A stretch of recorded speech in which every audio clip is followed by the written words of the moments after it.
Welcome back to Talkin Shop with ShopSabre. I'm Brandon, back with the gang. We got Chad here today, Nick, Travis, and Kai. How you guys all doing today? Good. How are you? Doing great. Doing good. I'm good. Thanks for asking, Nick. Jose's not here, so hi, Jose, if you're listening. We miss you. He'll be back next week. Next week he's back. Yep. I'm doing good. Unless we scared him off the last couple of weeks. Oh, maybe we did. Maybe he's not coming back. Chad, has he told you he's not coming back? I don't think I've talked to him that much, Travis. Travis, has he told you he's not coming back? Nothing. Kyle, you're like best friends with him now. Has he told you he's not coming back? He has. he shook his head yes. He shook his head yes. He has no idea what was being asked. Like, he's no idea what we just said. But he's like, yes. Yes, the answer is yes. That's funny. But yeah, what did you guys do this weekend? Anything fun? Nick? I played golf on Saturday. A lot of golf on Saturday, actually. Yeah. I got multiple Snapchats from you golfing multiple times. Took little dude to the range before we played because he wanted to go out and hit a few. So he came and walked around for a little bit and then sent him home with grandma when we went to play golf. Chad, you went home with his grandma? I was not there. Oh, I thought he was referring to you as little dude. I don't think anyone's referred to me as that. That's cool, though. So you got to golf with your son and then golf with, I think you said your dad. Is that right? My dad, my brother, and a buddy from high school. Yeah. That's cool. So did a lot of golfing. It was fun. Guy takes a break from golf for like 5 years. I was about to say first time in a while. Comes back and just hits it hardcore. Like doesn't like ease back into golf. He's like, we're gonna do 36 holes. Just dive right in and We're just getting into this thing. It was Mother's Day this weekend, though, boys. Yep, I got to hang out with my mom. Everybody wish mom a happy Mother's Day this weekend. for sure. Yep. It's like happy Mother's Day, all of the moms out there. Travis traveled with his. Yeah. Yep. Ended up sitting in a car for over 4 hours. Pick Oh up my a trailer God. down by the Iowa border. Sounds delightful. Are you and your mom still talking? It was actually pretty successful. Pretty successful. I like it. And it was a full truck. Wife, mom, and kid and me were all in there. Oh So my God. There was a lot of people in that vehicle. Kid played a lot of games on his iPad. Wife basically contained, the kid to his seat so he didn't keep trying to jump out of it. He didn't like the drive very much. Wanted to keep crossing his legs. He said, I want to sit Indian style, he kept saying. Oh. He didn't like sitting in his booster. Oh, I don't think we can say that anymore. I don't think so either. I don't think that's politically correct anymore. Enjoy your last podcast. Yeah, hey, well, that's good. Canceled. Yeah, we went to Iowa as well, but we went and picked up race car parts. Me and my kids. It was awesome. It rained all weekend long, so Everybody going to Iowa. Iowa. That's why I'm trying to figure out how you were out golfing. We got probably 5 minutes of raindrops on the second hole, and that was it. No kidding. The sun actually came out, and it got hot, and I had to take my long sleeve shirt off. Yeah, we were getting hammered with rain the whole way. Yeah, down. dude, it rained at my house all weekend. My dad said, he lives in Hastings, and he said they didn't get any rain all weekend. It was just kind of around them. Dude. No kidding. Yeah. It literally rained all weekend long. My house. 'Cause I was gonna mow this weekend, and I never even got close. Like I went last night. I went out and mowed my yard last night. Disaster, I have to try and do that. I have to try and do that tonight. I mowed it like last Thursday, and it's already like a foot long. dude. Yeah. I mowed it.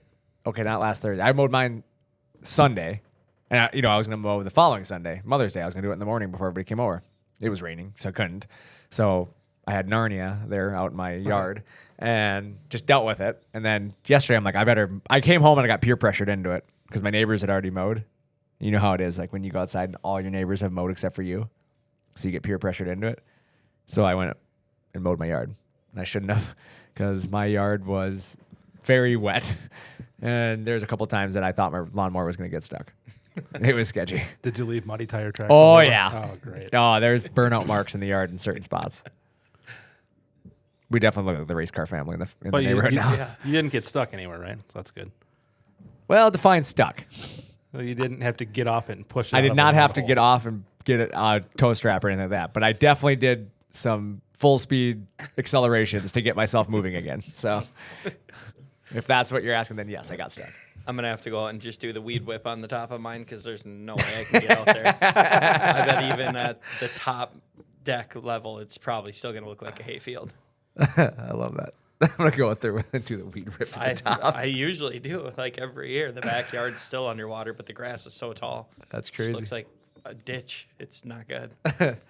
Maybe Brianna can bring a couple of her cows over and they can just feed on the grass in the backyard. There we go. Oh, man. I She don't has have to deal with cows? that. I think so. I don't think she has any I cows. thought it was She was just talking, chickens. I don't know. Maybe she was talking about it one time and never did get him out. Oh, Either way, joke still stands. Joke still stands. Still counts. That's funny. But yeah, so that was a fun weekend. Like I said, didn't get to get outside much. It was raining and not very enjoyable. So didn't go racing at all this weekend.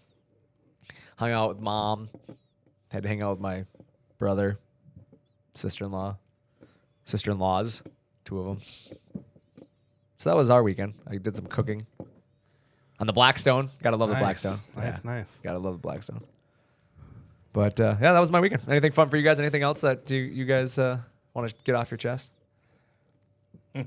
It's kind of an open-ended question, isn't it? I was waiting for it. I think the last time you guys threatened to kick me off, so I better not talk anymore. That's funny. No, that's cool. But last week we talked a little bit about things your machine can do that you don't realize. And I actually got a few people that actually commented on it. They were telling me that they did learn a few things and didn't think about a few projects that we had suggested, which was kind of cool. And in fact, had a friend of mine. She called me today looking for one of our customers to help her cut some parts out because she didn't really think about it. And she runs a promotional business. So now she has one of our customers cutting bottle openers out. So it was pretty awesome. yeah, so shout out to Ricky and Sons for being able to do that work for her. I believe they did work for you, did they not, Nick? He did, and I'm actually stopping there today after work to pick up a late Valentine's Day present that I really? procrastinated on and ordered late, but he let me know that it was done and I could pick it up. So, Or it's an early one because it could be next year's. Well, I better get square on this year before I start thinking about next year. Tell her this is this year and next year's. Maybe your head. Good idea. There you go. It was a big project, so it counts as 2. We'll see how that will go over. Like a lead balloon. Yeah, not very good. No. Well, I tried. What about you, Chad? Anything? Did you hear anything about last week's episode? No, I didn't. Nothing. That's a failure. That sucks. No, but this week I want to talk a little bit about understanding the needs. Chad, you and I actually talked a little bit about this episode, and I thought it was a good opportunity. Like I said, we were talking, about equipment today, and thinking about people's businesses and in general. One thing that we were talking about was this is kind of in the wheelhouse of the sales team, if not, right? Talking about understanding what people need and their needs and making sure they understand their own needs before they just make assumptions. And the biggest thing is understanding your needs so you have the right equipment or the right strategies that you're investing in, right? Right. And I guess let me just ask open-endedly here to the whole group, but do you guys feel that more people come into a conversation with an understanding of their needs, or do you feel like many people come into it unknowingly, like they got a lot to learn? What's your guys' take on how they enter in these conversations? I think most of the time it's unknowingly. They come in looking for us to give guidance and ask the right questions so we can guide them to the right piece of equipment with the right options. I agree with that. There's a handful of people that maybe had talked to a competitor and thought they maybe know what they need, and we've got to kind of back them out of that corner because they're not being given all the information. Basically, a guy's just trying to sell them a machine, and they're going to sell them just whatever they can to get the deal done, where then I have to explain to them, obviously we've talked about vacuum pumps, ATC, non-ATC. Certain things make sense in certain applications, but a lot of customers do not know really what they need, and the ones that think they do are not always correct. Yeah, for me, I think about sometimes, one of the examples is like plasma for me. How many people I used to deal with that would call me up and they'd be like, they need to cut 1/2-inch material, but they were looking at a 45, and it's because it can cut 1/2-inch material, but all the other sales guy quoted me a 45, and they just don't really understand their needs, and it's like, well, yeah, it can cut 1/2-inch, but is it going to do it all day long? No. Is it going to give you the same cut quality? No. So are they selling you the wrong piece of equipment? Well, technically, no. I mean, it can cut 1/2-inch, but is it the right equipment for your needs? Well, no. Like, you're not looking at it right there. That's kind of how I've always looked at it is, I think about, things like that where, the other thing is the gantry clearance on these machines, right? So many people come into a conversation and they're talking about clearances, right? But they're truly not understanding what their needs are because, example of this is when you buy a machine, you look at material thickness, right? So if you're cutting a set material, people a lot of times are just looking at whatever that material thickness is and finding a machine with more clearance than it, right? But they also need to think about like the fixture or the spoil board or the other things that have to be considered with the consideration of your material thickness. And then you have to think about your tool lengths, right? Yep. I mean, great, your material is 8 inches, so you have a 9-inch gantry. Well, how do you get the bit above that 8-inch material, right? The bit's not 1 inch long, right? The bit is going to be longer than that. So, a lot of times they lose track of the other things that stick up from the material, like their clamps or, other things that they could collide with when they're machining. Spoil board. Yeah, I mean, they were just saying that spoil board. So many times in my career though, I've had people come up to me and say that they, that both machines, I'm just using it as an example. Both machines are similar, right? And they're considering a ShopSabre versus somebody else's piece of equipment, and you kind of start looking at it and you're like, okay, well, what's the gantry clearances? And they're like, well, they have 12 inch on their gantry too. I'm like, cool, but what's the Z stroke on it? Oh, I don't know. Well, then how do you know they're the same? Like, we have to look into that. Well, they have 12-inch clearance. And then I said, well, let's find out what the Z-stroke is. And so they call these companies or they call them back and they find out. And it's, they said they have a 10-inch Z-stroke. Well, what good's a 12-inch gantry clearance if the Z only moves 10 inches? Yep. Like, either, what does that tell you? If a customer tells you that they have a 12-inch gantry with a 10-inch clearance or a 10-inch Z-stroke, that tells me one of two things. They can't use a full 12-inch gantry clearance. Well, yeah, I mean, that definitely tells you that. But what it really tells me is either the nose of the spindle doesn't reach the table because it's positioned up, so it can clear the 12, right? But it's not going to reach the tabletop, or vice versa. It will reach the tabletop, but it's not going to reach all the way up, so it's not actually going to clear the bottom of the gantry. Like, that's what that tells you, and you have to start considering your tooling length before you can consider anything. And I think that's where a lot of people go wrong is that, when you think of what's the average tool length, guys? 4 inches. Roughly 4 inches, right? Yeah. So you think of that. Okay, any of your Z travels. If somebody gives you their Z travel and says our Z travel is 10 inches, you immediately take 10 inches minus 4 inches to give you a base average. Plus your spoil board. Yeah, but I'm talking about just from a tool clearance. Oh, yeah. Yeah. So you have 6 inches of clearance below that tool, essentially. And then that's where you have to say, okay, now we have to consider how big is the spoil board? Typically 3/4, right, guys? Mm-hmm. Yep. So you're really, and I always say, give yourself some leeway, so take an inch off, right? So you're really on a 6-inch clearance, you really only have 5 inches of usable. So if your material is 6 inches, you still don't have enough. Yep. Or if your material is 8 inches, you're not even close. Even though you have a 10-inch gantry clearance, you don't actually have enough there. And that's one of those things where, to me, people miss that. They don't understand their real needs. And so, when you look at things, 2 machines with a 12-inch gantry clearance, but one's giving you misrepresenting information because it's not truly usable 12 inches. And, like for us, Z-stroke minus tool length and then minus material thickness, fixtures, spoil boards, whatever it is, right? So, a 10-inch Z minus 6, like we talked about, is 4 inches. So you have to look at that stuff. That there's not a lot of extra clearance there sometimes. And with us, we use a 16-inch Z-stroke, guys, right, on the IS and Pros. Yep. And you look at that and people think, well, man, it's got this massive Z. Well, no, it really has what's necessary. It's the engineered Z because a 12-inch clearance with a 4-inch tool is 16, right? Yep. So that's why it's got the 16. It's not just because we randomly chose 16. It's because the engineering team did their job and did the calculations. So, you really... you have to think about how many people just see or hear what they want when they're looking at purchasing something, right? Yep. Do you guys ever get the impression that people see what they want or hear what they want? All the time. Yeah, but let's go one step further. But I figured you guys were all say yes to that. But let me ask it a different way. Do you ever get the impression people see or hear what they want because they're fearful that they might learn something? Like they're afraid of the answer? Or why do you think they only see or hear what they want? Because it's easier for them. Easy. Yeah. So I always want to hear what I want to hear. True. Like, can I leave at 3:30? No. I want to make sure that I didn't hear you. No. I hear your lips moving. I was actually funny. I was going to play that, but instead I decided I was going to play this. I hate so much about the things that you choose to be.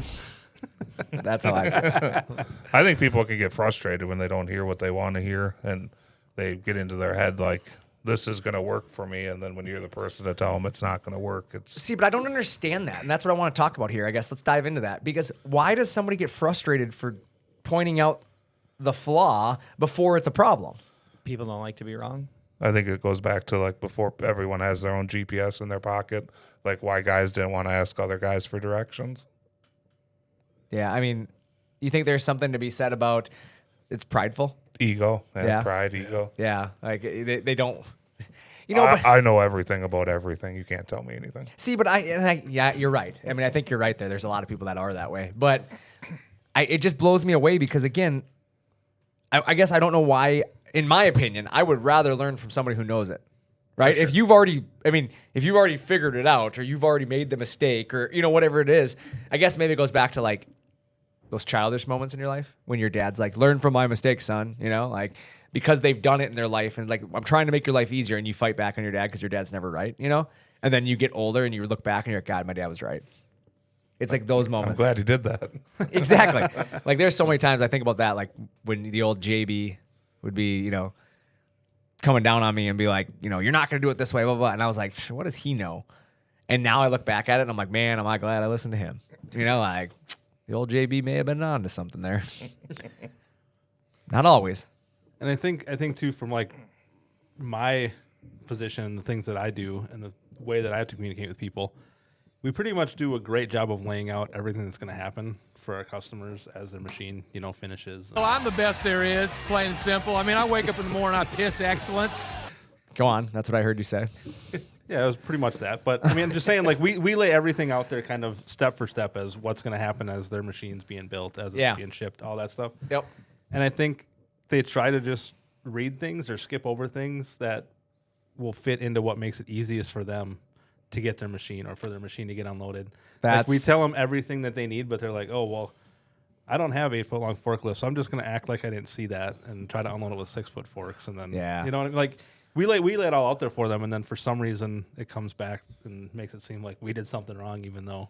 I see your lips moving, but I can't make out the words. I'm deaf. I think that makes a lot of sense, though, when you think about it. People, maybe it's not fear.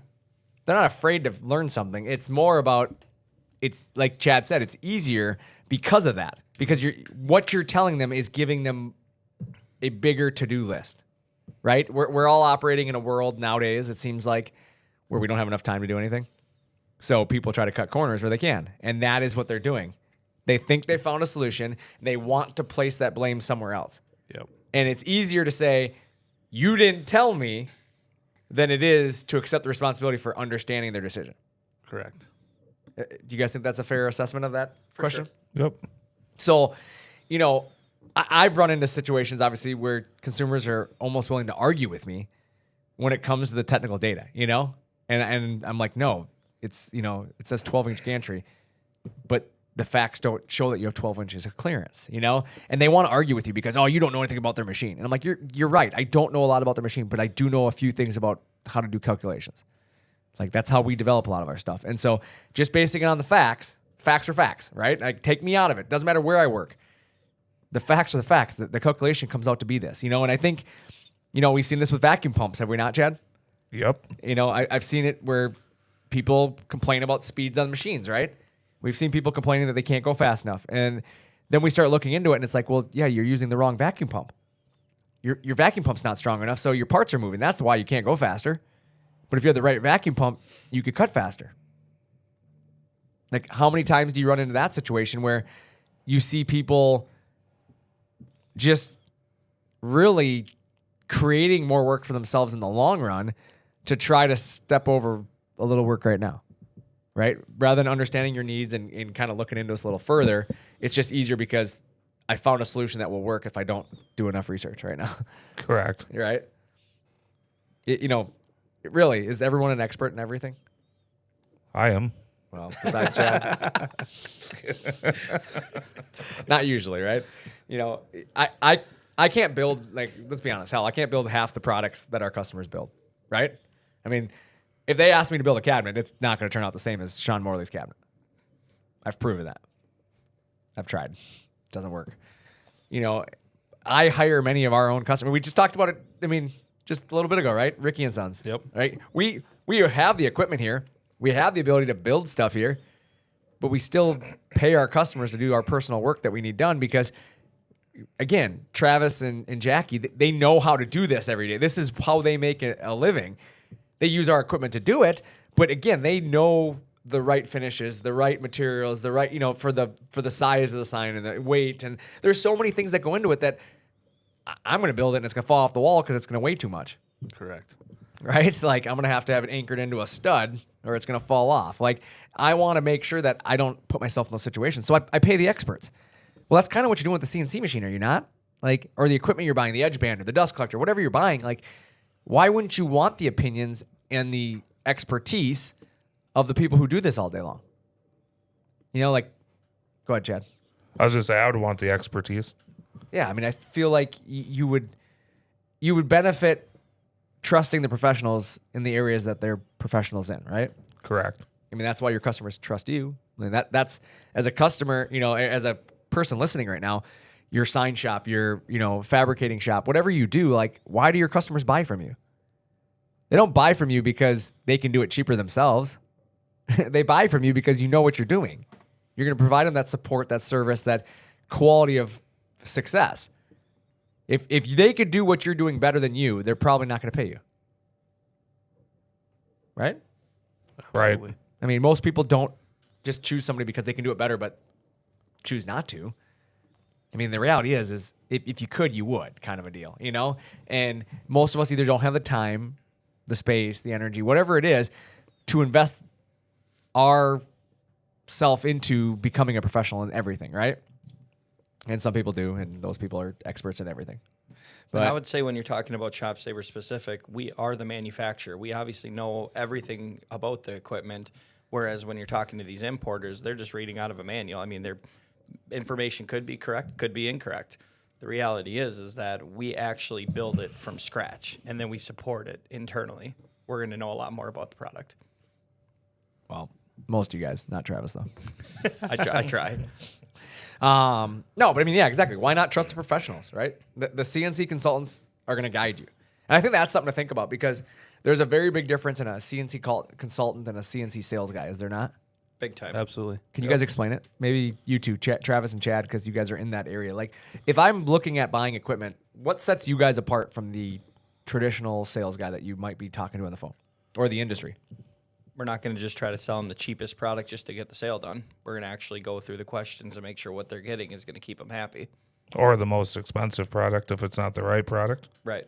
We're consulting. We're figuring out their needs and wants and getting them the right product for that. So is the other companies not doing that, do you think? I think they're more worried about their paychecks than the customer themselves. So you think that in all reality, they're more so just buy something, buy this because it's easy. I'm not worried about what you're doing kind of a deal. Correct. Well, and I think I heard you, Travis, talking to somebody this morning that was talking about the plasma cutter, I think it was, and that somebody told them that maybe a 65 would work for what they were going to do, but you were like, well, yeah, a 65 will work. However, it won't work all day long at full capacity. You'd need this 85 or whatever it was. I don't know the exact numbers you're explaining to them, but I think that right there is a perfect example of educating somebody. Yeah, this thing that they were going to try to sell you would work, but not to the capacity that you're looking for. It's like what Brandon said. Technically, can a 45 XP cut that material? Yes. But if you're telling me that's your bread and butter, you're going to be very unhappy. So this customer was under the impression that he could do half-inch all day, every day, clean cut, just because online he found somebody that did it. Well, that guy, was he doing it on the weekend, just one job? Or so I educate the guy and just let him know this is actually the machine that you need. You need the 85. And yeah, he was happy. Well, I think a lot of people, they appreciate it when they can understand what you're saying, right? Yep. People don't appreciate it when they feel like it's a sales guy just selling them on it, right? And I think that's the problem, is that people have become so accustomed to just being sold that they're not willing to maybe take a step back and understand the facts. Like, am I being sold or am I actually being educated here? Because there's a very big difference. Like, helping you understand it versus just selling you something because it's convenient, right? For sure. I guess, why do you guys think customers are afraid to allow you to do your guys' job? What do you think the biggest, fear for most people, in allowing a consultant like you guys to do your jobs? That we're going to rip them off. Sell them more than what they need or recommend options that don't truly help them. Gotcha. I hear that a lot too. People just say, well, you're just here to sell me a product. It's like, well, we have to sell you the product, but we're going to consult you. We're not going to just tell you buy the cheapest product just because it's easy. It'll fit your budget. Buy it. It's like the boring head. Yeah. Yep. Yeah, and I think, that's the big thing. I think a lot of people are so stuck in the way of like, we're just here to sell something to you. And it's like, I've spent a lot of my career talking people out of spending money. Yep. Like I've spent a lot of time, and it's funny because, it's funny to look at it from two perspectives. The guy buying a machine is always the guy telling you he doesn't want to spend any money, right? I mean, it seems like whenever they don't want to spend the money, so it's like people don't want to upgrade to the bigger, machine, or they don't want to buy the faster motor, or they don't want to buy the boring head or whatever, right? But then after they own the machine, like the number one thing I hear from people is like, oh, I wish their sales guy would have told me this. And it almost makes me wonder, like, well, how much of it was you? You know what I'm saying? Because I don't know a sales guy out there that doesn't want to help somebody buy more, right? I've never met a sales guy out there who was like, I really don't want you to spend any more. Like, no, they're going to help you spend money if you want to spend money. So, like, if you didn't buy something, more than likely it's something you said, right? Or the attitude that you had towards them. So I think what I'm trying to say here is the biggest thing is come into it with more of an open mind to it, Don't put boundaries in place. You might have a boundary, and that's okay, but don't put those in place to the way that you're going to force the conversation, Tell them what you do. Ask them what they recommend, and then just listen. Allow somebody in the industry that you're working with to make their professional recommendation. Doesn't mean whatever they recommend is what you have to buy, but at least it allows you to ask the follow-up question, and that is, why are you recommending that? Why is this better than what I thought I needed? And in some cases, you could end up spending less. Like I had a guy today with a quote request, wanted our top-of-the-line ISM machine. After talking to him a little bit, he does, one kitchen a week, basically. Yeah. And he wanted the top-of-the-line machine, which was great if that's what you want to pay for. But yeah. I'm going to quote you a few lines below that so that you can see. Give you options at least, right? See options, because you truly don't need that level yet. Exactly. And again, and I'm glad you said yet, because, again, you might be buying for the future, right? You might be a guy that's like, I realize I don't need it, but I want it. Okay, well, at least we can go into it both with the understanding that that's why you're doing it then. Because the last thing I want a guy to do is buy the top-of-the-line machine and go into it with the mentality of, that's what you told me I had to have, and it's way more machine. I don't want that. So I'm a firm believer in what you said. Like I said, show options there. But again, so many people come into it with the mentality of, I'm not spending more than $22,000. Or we've heard the people that are, if I can't have the top of the line, I'm not going to take your bottom of the line. Correct. Like, that's dumb. Yeah, like, sir. Yeah. All due respect. With all due respect, that's a dumb excuse. Like, why would you shut yourself down? Like, you're going to really hurt yourself out of pride reasons. Like, you don't need the top of the line. And clearly, a lot of times it's driven by a budget, right? If you could afford the top of the line budget, we wouldn't be having this conversation. You just buy it. Yep. But we're having the conversation a lot of times because there's a hurdle that you're trying to overcome, which is fine. But let me explain to you why you don't need that then. What you're giving up. Let's compare A to B, right? Why is the model below that one still adequate for your needs? What are you giving? What are you not getting, right?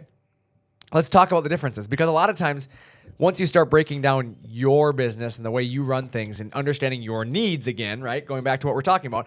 Once I understand what I'm trying to do, as you said, Chad, let's use this example. The customer is cutting one kitchen, you said? Did I hear you correctly? Yeah, like 10 to 15 sheets a week. Yeah, 10 to 15 sheets a week. Like, do you need the top-of-the-line machine to produce 10 to 15 sheets a week? Absolutely not.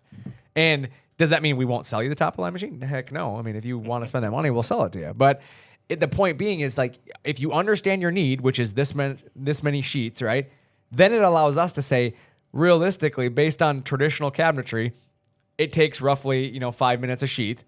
So at 10 to 15 sheets a week, do you really have to worry about a machine that's built for speed? No. No. You're talking a couple hours worth of work probably a week. Let's not buy the top of the line machine when it's going to sit idle most of the time. Does a machine make you money when it's just sitting there? No. No, it just takes up space and makes you feel bad about yourself. because you spend all that money and it's just sitting there. It's like having a race car in your garage right now. But is there also some guys, like going back to what we talked about earlier, that just have such an ego that they want to be able to say they have a $100,000 machine, Yes. regardless of what they really need? Absolutely. Those people exist. But you know what? I think, go ahead. Well, I would feel, even if it's that guy, I'm still going to have the same conversation with him because I don't want to go into it Correct. like overselling something or Correct. having him just thinking I absolutely need this. Like, I'll have the awkward conversation and tell you, like, you don't need to. That's what I was just going to say, too. That's actually where I was kind of leading into it. I was going to say, yeah, those people do absolutely exist. But that doesn't mean that I'm not going to do my job then. Like, I'm still going to have that awkward, uncomfortable conversation of, like, let's understand your needs first. And if at the end of this conversation you still want to buy that machine, I can sleep at night knowing that we had this conversation. And I tell people that. I will flat out tell a customer, this conversation is for me, not you. I need to make sure that I did my job correctly and that I gave you the facts. Because the last thing I want is in 3 months, 6 months, you'd come back and look at me like I didn't do my job. I want to at least be able to say we had this conversation, and if you still want to spend all that money, like, I'm going to tell you where to send the check. Yep. You know, like, it's just how it is. But yeah, you're absolutely right. There are some people out there that just, the things they own are more important to them than anything. And saying they have the top of the line this and the name brand that, or whatever it is, to them is more important than the actual function that it's performing. Goes back to like ego and pride, I think. Yeah. And it goes back to what I talked to you about last week, Chad. Like, there's so many guys that I know that are members at these nice country clubs here in town and don't even go and play golf. They just want to be able to tell their friends, I'm a member here, I'm a member there. It's that type of thing. It's weird, but I guess everybody has their stuff, right? I don't have any friends like that. apparently all my friends are poor. I should say people that I know from the business I used to work in. I guess maybe friends was the loose term, but I got you. you get the point. My friends maybe work at a country club, but don't belong to one. I think, again, a bigger thing is, though, people get so busy. I think pride has a lot to do with it, but I don't think, I'm going to say, I think there's less people out there shopping with their ego in mind than there are just the convenience in mind. It's easier to not have to dig into it. Somebody just tell me what to buy.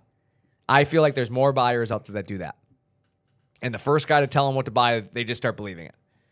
They don't fact check them. They don't understand what they're being sold. It's just easy. It's not about the ego. It's not about any of that. It's just easy. And we live in a society nowadays where everybody wants everything easy, right? We don't want to invest any time, energy into anything. So, for me, the needs you have are what's really important to me. What are some of the things you recommend a customer consider or understand before making their decision, guys? Like, where do you guys go, when you think about, if you were sitting in front of a customer right now that was going to sit down with you and said, tell me what I need to know, where are you going to point them? Because for me, I personally believe a customer needs to understand their objectives. That's me. I'm going to look them back in the eye and say, well, you need to tell me why you're buying this machine. What are you trying to achieve, right?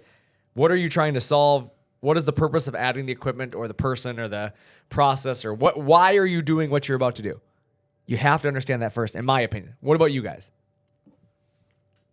I think that's a good start, figuring out what they need. I mean, that would be my question is, what are you going to be doing with it?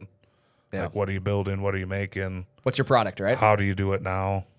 I like that one. How are you doing it now? Understanding how it's being done before you can figure out what needs to change, right? Do you have a shop? Do you have power? If you have power, That's exactly what I was going to say. what power? Because a lot of our customers do them out of their home shop. So whether they're building a shop or just going to put it in their attached garage, the majority of these people don't understand that with our product, we can get them single phase. So that's the first thing. They think that they've limited themselves to our hobby grade machines only because they think that's the only single phase solution. So then you start talking about the space. Obviously, a lot of people say, I don't think I could fit one of these in my garage. Yep. That's when I tell them, probably 80% of our customers started in a garage. Yeah. So it's definitely doable, so. Well, I think about that. So many, half the business, right, that we built, because we've been around a long time now. But the first half of the time we were around, like, we weren't as big of a company as we are now. So a lot of our buyers were home users, right? Yep. Obviously, the world's changed a lot now. So now we sell to a lot more people in shops and businesses. And it might be home shops, but they're actually doing it as a business. But, when we started, we were selling primarily to hobbyists. Yep. And obviously, our products evolved a lot since then and become a much more industrial product. But the point being is that, people get one-dimensional because of what they're assuming. Oh, I don't have the power for that, so I can't buy that option, right? I can't buy a vacuum. They just automatically in their brain think they can't have a vacuum because they don't have a 3-phase, right? I constantly hear people say that if I buy it single phase, the machine's not going to last as long. Yeah. Like the I honestly, I don't get that at all. Well, it's because like for a long time, years ago, power was all 3-phase and everything. Like all industrial equipment was 3-phase. So you had to run it through phase converters. You had to do all this stuff. And power was a lot less stable when doing that before. So it was hard on the electronics. And it really wore out the equipment. And you didn't have the stability you have to. But it's like phase converters have come a long way. Like they're really stable nowadays. And they're really not a risk to the equipment. But even further, you don't even have to run through phase converters 99% of the time anymore. Like you can literally buy these components in single phase capabilities. Yeah.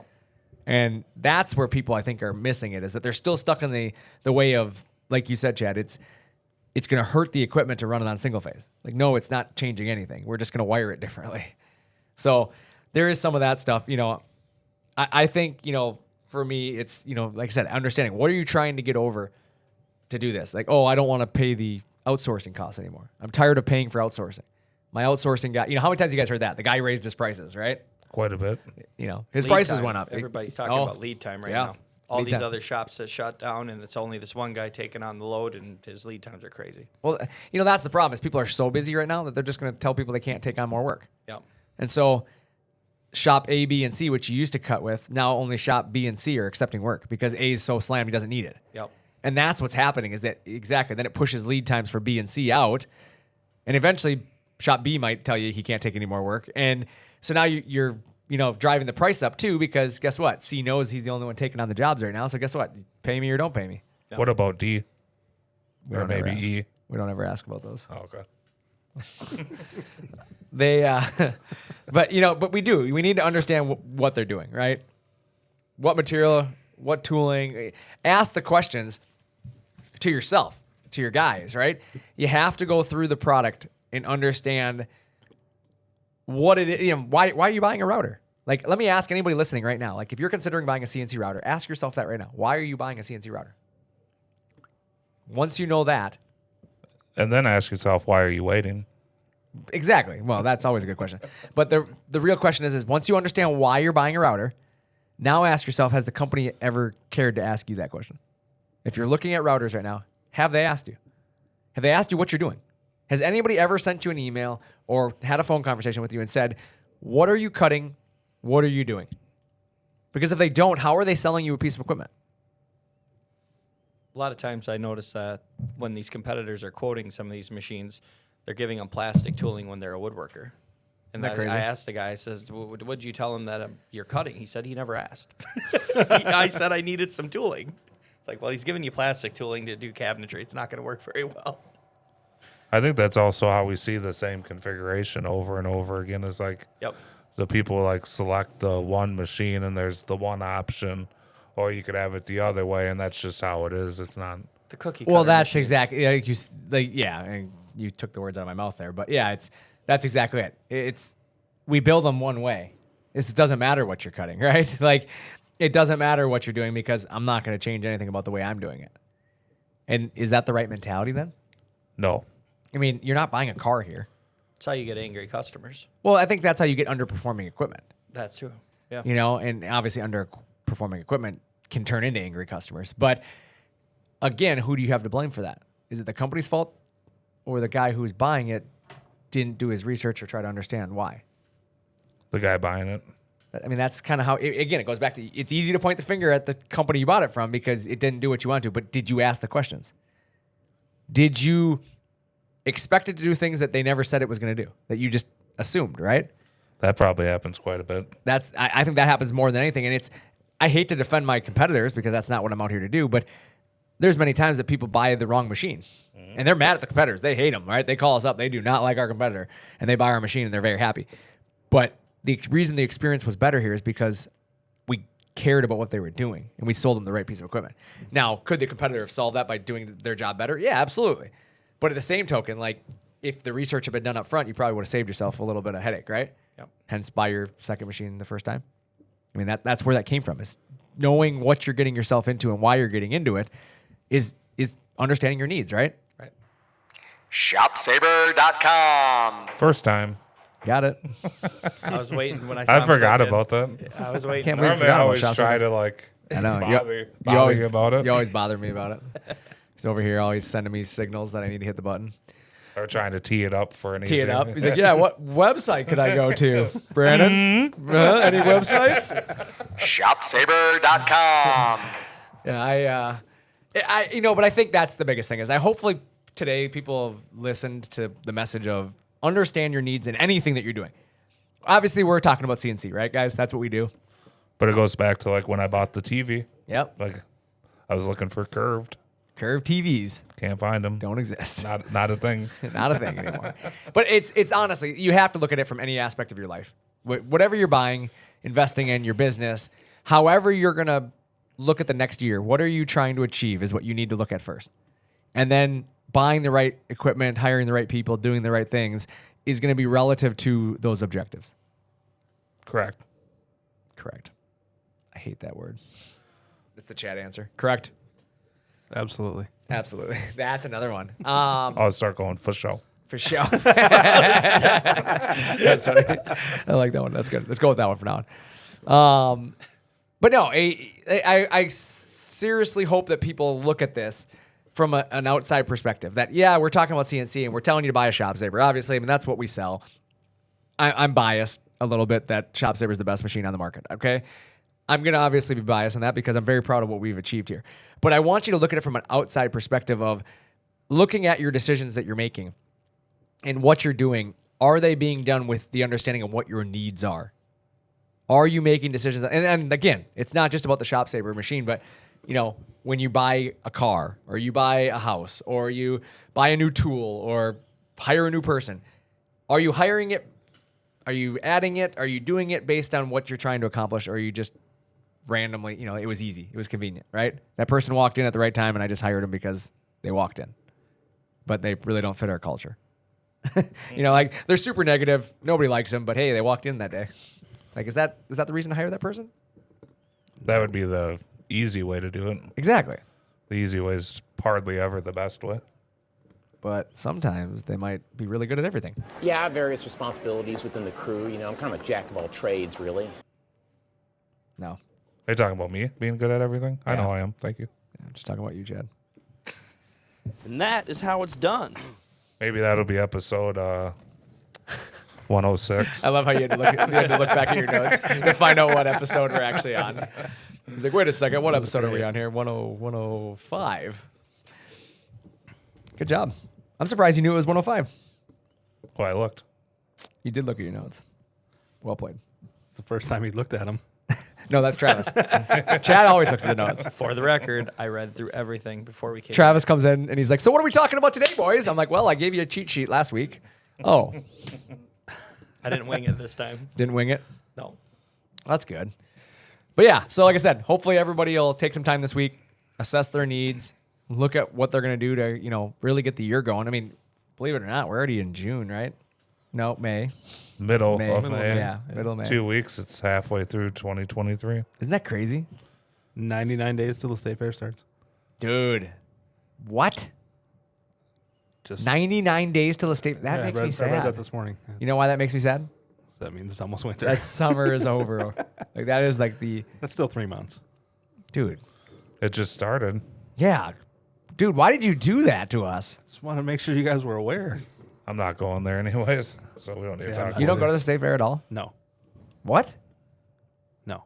Dude. I second the no. I love the state fair. I haven't been there in years, but I might go this year. My kid's getting older now. It might be fun. See, that's what I guess maybe that's it. I just love taking my kids to it. Like, they have so much fun. Yeah. It's the same shit every year.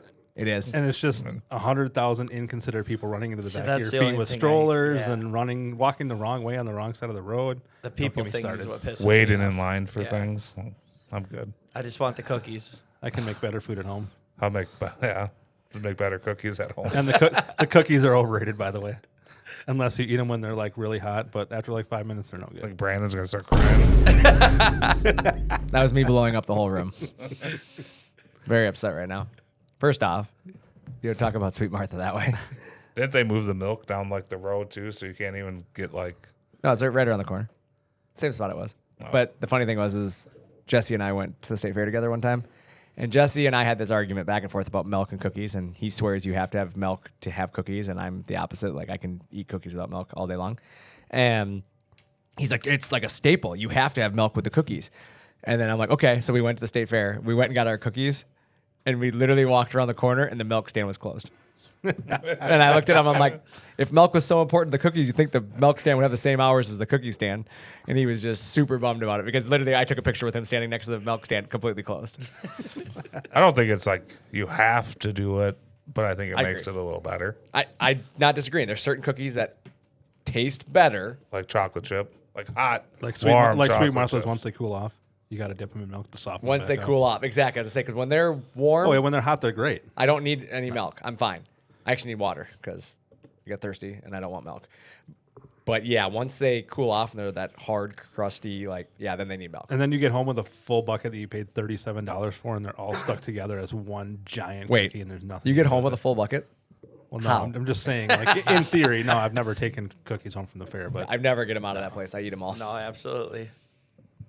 I get home and I'm like, all right, I order the big bucket. I'm like, good, we're going to have cookies for home. By the time we get home, there's like 14 of them left in the whole bucket. I'm like, well, that didn't work out.